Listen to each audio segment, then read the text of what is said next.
Selamat datang dulu di channelku Kuku Kurniawan. Di sini aku akan ngebahas kurang lebih apa aja yang mungkin menurutku menarik, dan sambil menunggu videonya banyak yang nonton. Nanti mana video yang banyak penontonnya itu yang aku akan buat terus menerus. Nah, jadi kali ini aku akan ngebahas soal kenapa sih orang yang nggak terlalu pintar itu sebenarnya lebih menguntungkan dan biasanya lebih bisa dibilang mungkin bisa lebih penasaran atau kemungkinan berhasilnya lebih tinggi. Ini sebenarnya nggak ada survei atau risetnya, tapi ini menurut dari pendapatku. Jadi tonton videonya sampai habis.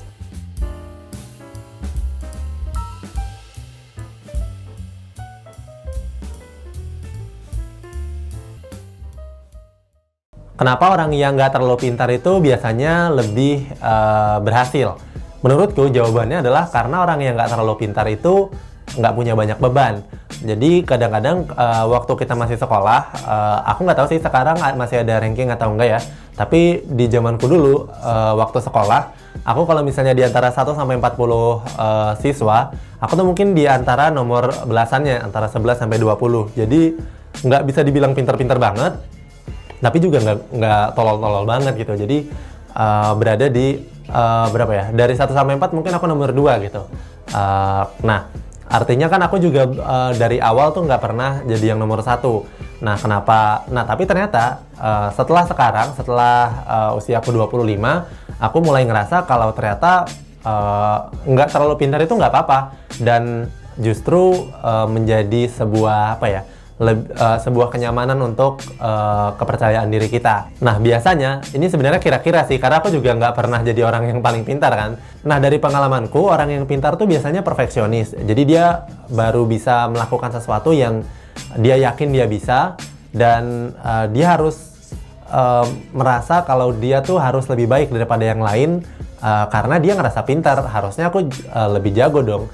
Nah, kalau aku sendiri sebagai orang yang ya dibilang pintar juga enggak, tapi tolol juga enggak. Jadi nyoba aja dulu. Nah, sementara kalau misalnya orang yang nggak terlalu pintar, dia biasanya nggak terlalu banyak beban tuh. Jadi mereka biasanya nggak terlalu mikirin apa kata orang. Nah, dari sepengalamanku, orang yang pintar itu adalah orang yang penuh ketelitian. Jadi mereka perfeksionis dan baru melakukan sesuatu kalau dia yakin kerjaannya itu bisa menjadi yang terbaik. Mereka juga banyak perhitungan dulu yang akhirnya ngebuat mereka juga nggak mulai-mulai. Nah, beda nih dengan orang-orang yang sebenarnya juga nggak pintar-pintar banget. Mereka ya cenderung nyoba aja karena mereka yakin juga kalau misalnya ditunggu-tunggu sampai bagus juga kayaknya nggak bakal ada ketemu yang bagus.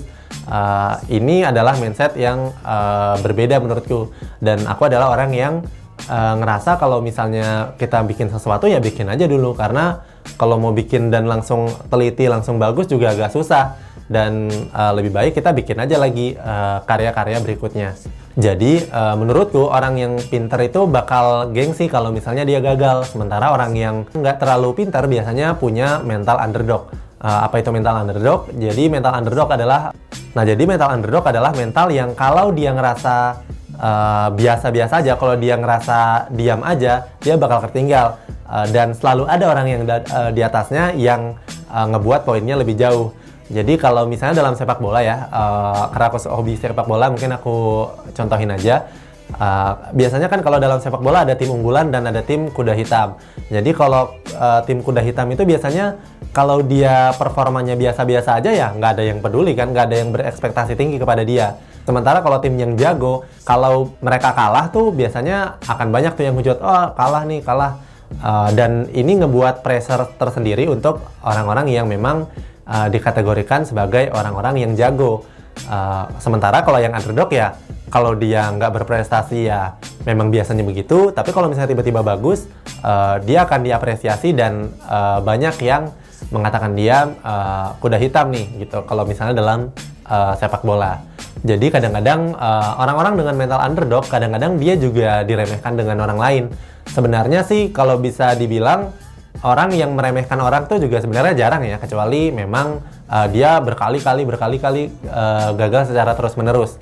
Tapi kalau memang dia nggak pernah melakukan sesuatu dan kelihatannya juga nggak unggul-unggul banget, jadi melakukan apa aja tuh kayaknya sih nggak ada beban dan nggak ada orang yang ngerasa kalau tuntutan mereka harus berhasil. Nah, terus orang yang nggak terlalu pintar ini biasanya juga, nah terus biasanya orang yang nggak terlalu pintar ini ngerasa kalau dia biasanya juga nggak pintar-pintar banget, maka dia harus belajar sesuatu tuh 1 kali, 2 kali, 3 kali secara terus-menerus. Dan bahkan ya sampai kalau dia ngerasa dia tahu, kadang-kadang dia juga masih tetap insecure tuh, kayaknya masih ada yang kurang deh, masih ada yang kurang deh. Kadang-kadang juga dia ngelakukan sesuatu tuh juga nggak terlalu banyak pertimbangan, yang sebenarnya pada akhirnya ngebuat dia gagal juga. Cuman paling nggak ini udah maju selangkah lebih depan ya daripada orang yang nggak belajar dan atau nggak memulai sesuatu. Nah sebaliknya aku ngerasa kalau kita mau mencapai tujuan kita, sebenarnya bukan soal pintar atau nggak pintar, karena orang pintar pun kadang-kadang juga berhasil, kadang-kadang nggak. Orang yang nggak terlalu pintar juga kadang-kadang juga berhasil dan kadang-kadang nggak. Tapi yang lebih penting sebenarnya adalah persistensi kita dalam melakukan sesuatu dan melakukan sesuatu sampai akhirnya kita ngerasa berada di titik yang kita mau. Jadi intinya sih kita harus tetap terus belajar dan nggak nyerah dengan apa yang memang kita pengenin gitu. Mudah-mudahan nggak keputar-putar ya bahasannya di kali ini. Ya namanya juga baru belajar kan, nyoba-nyoba juga. Ini nih salah satu ciri-cirinya orang yang nggak terlalu pintar. Ya mulai aja dulu. Latihan juga nggak pernah, tapi yang jelas mulai aja dulu, upload aja dulu. Ya kalau ada yang nonton syukur, ya kalau nggak ada ya besok kan bikin lagi gitu. Sampai berjumpa di video berikutnya. Selamat apa ini? Selamat siang sih kalau aku ngerekam ini ya, dan sampai jumpa di video yang berikutnya lagi.